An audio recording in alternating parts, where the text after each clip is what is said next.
TechTales 104, good morning to you. I'm doing some work here on a new computer for a client, configuring it. It's sitting right over here. It's one of these little microcomputers that bolts onto the back of a computer. I've got it connected to Ethernet. I've got it connected to my capture device so I can actually display it in the streaming software and connected to power. I've also got it connected to my LogMe and Rescue, so I connect to it remotely through the internet.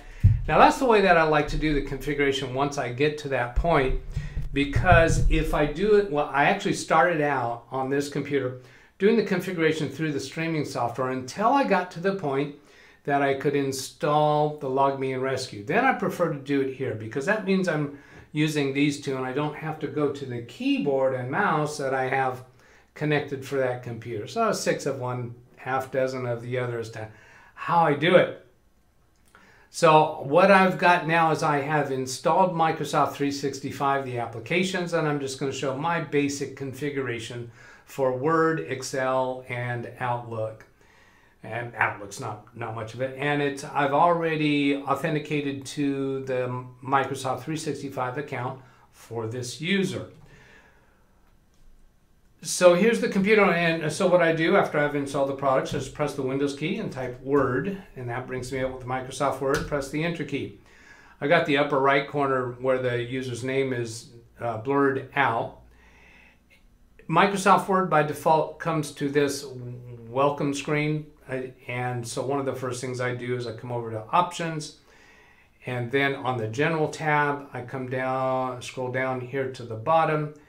And right here where it says the start screen, that's what they call it is the start screen. I don't like that screen. Most of my users come from older days of Microsoft Office, and so they weren't accustomed to that, so I'm in the habit of turning that off.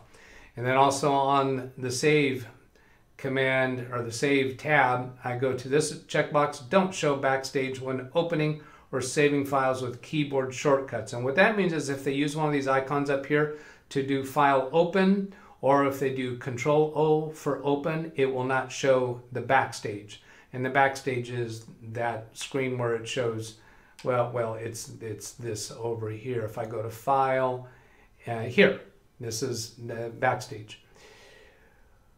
So, and why they call it that, I don't know. And then the next thing I do is come up here and put some quick access toolbar items on. I put the new icon, I put open, and I put save as, because if it's a computer that we're going to wind up using a OneDrive, then when you're using OneDrive, the save as function is no longer on the file menu, so I put a shortcut up here for it. Now I forgot to mention I also put quick print. So now quick print is grayed out because I don't actually have a document open right now. See, if I click in here, I can't type anything. That's not actually an open document because I didn't do new. So if I actually click on new blank document, now I have these icons are available to do because I actually have a document on screen. Do this drop down, come to more commands, and then for popular commands, change that to the File tab, scroll all the way down, and then right about here is Save As, and click on the Add button. That moves it over to this side, and then click 1, 2, 3, 4, 5. So it's right next to the Save icon, and click OK. So now I've got a Save As. It looks like a diskette with a pencil on it. If I were in their office, I would next set their default directory. But I'm not in their office now, so I can't do that. That's not part of my lab work for them.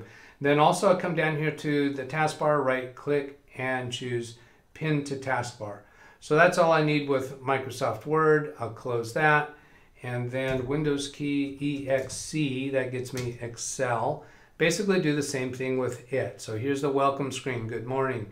And actually this looks like the backstage. So I don't quite understand the difference between the terms backstage and welcome screen because they look the same to me.